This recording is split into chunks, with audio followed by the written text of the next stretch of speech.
अस्सलाम वालेकुम everyone, hope you are all fine. इस वीडियो में हम कॉम्प्लेक्स नंबर के कॉन्सेप्ट को समझेंगे।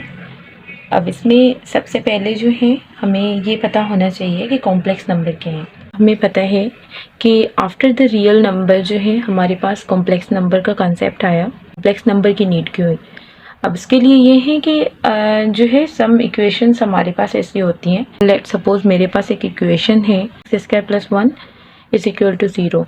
तो अब इस इक्वेशन को जो है मैं अगर इसका जो है सॉल्यूशन फाइंड करना चाहूँ इन रियल नंबर, तो अगर हम इसको कैसे सॉल्व करते हैं, x², अगर हम 1 को वहाँ शिफ्ट कर देंगे -1 हो जाएगा। Now x² -1। तो अब ये हमारे पास जो है ये इसका जो सॉल्यूशन है वो हमारे पास जो है रियल नंबर में नहीं होता। ठीक है, रियल सेट में इसका जो है सॉल्यूशन एग्जिस्ट नहीं करता। तो इस इक्वेशन को सॉल्व करने के लिए हमें कॉम्प्लेक्स नंबर की नीड हुई। अब कॉम्प्लेक्स नंबर को अगर हम समझें तो ये हमारे पास एक ऐसा नंबर होता है जैसे x + i टाइप के नंबर्स को हम कॉम्प्लेक्स नंबर कहते हैं। यहाँ पर हमारे पास जो है फॉर ऑल x y जो होते हैं वो हमारे पास सेट ऑफ रियल नंबर में से होते हैं। मीन्स हम यहाँ पर सेट ऑफ रियल नंबर में से किसी भी नंबर को लेकर हम उनको जो है कॉम्प्लेक्स नंबर जो है हम उसको रिप्रेजेंट कर सकते हैं। जैसे 2 + 3 आयोटा, 5 + 7 आयोटा, ये सारे जितने भी होंगे ये हमारे पास कॉम्प्लेक्स नंबर होते हैं। कॉम्प्लेक्स नंबर में हमारे पास जो है 2 टाइप के नंबर्स आ जाते हैं, उनको ज़रा हम लिख लेते हैं। एक होंगे रियल नंबर्स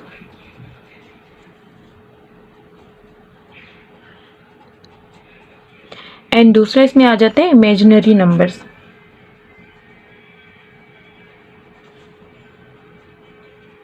अब अगर हम इसको देखें कि जैसे कि हमारे पास एक कॉम्प्लेक्स नंबर है x + i।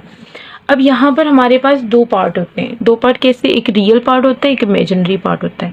अब यहाँ पर ये जो x है इसको हम रियल पार्ट कहते हैं, ये रियल पार्ट होगा इस कॉम्प्लेक्स नंबर का।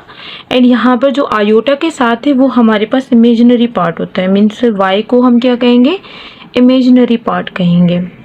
ओके, ये तो हमारे पास हो गए कॉम्प्लेक्स नंबर के 2 हमारे पास जो है इस टाइप के नंबर होते हैं।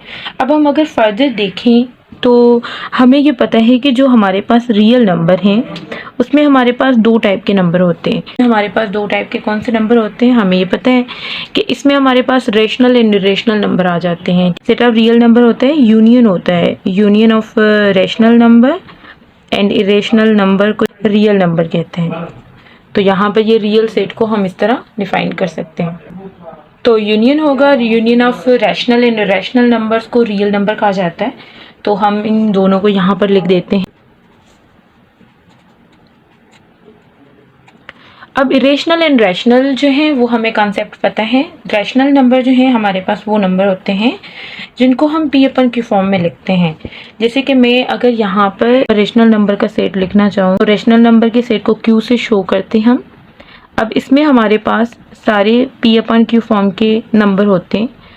अब इसमें ये हमारे पास PQ जो हैं वो सेट ऑफ इंटीजर से बिलोंग करते हैं एंड एक कंडीशन होती है Q does not equal to 0। तो ये हमारे पास जो सेट होता है ये हमारे पास सेट ऑफ रेशनल नंबर है। रेशनल सेट को हम इस तरह से शो करते हैं और इसको मैं ऐसे लिखूंगी कि लेट सपोज x हमारे पास एक ऐसा नंबर है जिसको हम P/Q फॉर्म में नहीं लिख सकते और यहाँ पर P एंड Q जो है वो हम सेट ऑफ इंटीजर से लेंगे and Q does not equal to 0 होगा। तो ये हमारे पास रेशनल नंबर का सेट होगा। तो इसी तरह बस जस्ट थोड़ा सा ही डिफरेंट है इन दोनों में। अब हम आगे देखें तो फर्दर हम जो है सेट ऑफ रैशनल नंबर को किस तरह से डिस्ट्रीब्यूट करते हैं।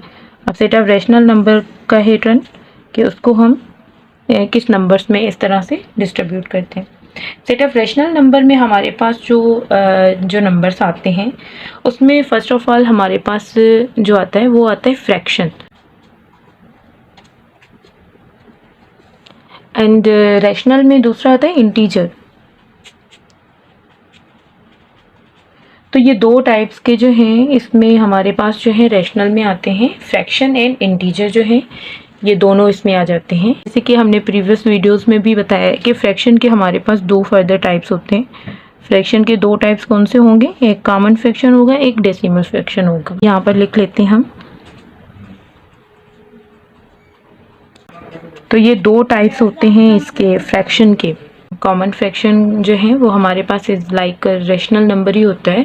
जैसे कि अब देखें ये रेशनल नंबर ही होगा क्योंकि P/Q फॉर्म में जितने भी नंबर होते हैं उनको हम कॉमन फ्रैक्शन कहते हैं। डेसिमल में हमारे पास वो सारे नंबर होते हैं जिनको हम पॉइंट में डिफाइन करते हैं। अब हम इंटीजर की बात करते हैं। इंटीजर के फर्दर हमारे पास 3 पार्ट होंगे। इसमें हमारे पास नेगेटिव इंटीजर्स होंगे, इसमें 0 होगा, एंड दूसरा हमारे पास होगा पॉजिटिव इंटीजर्स।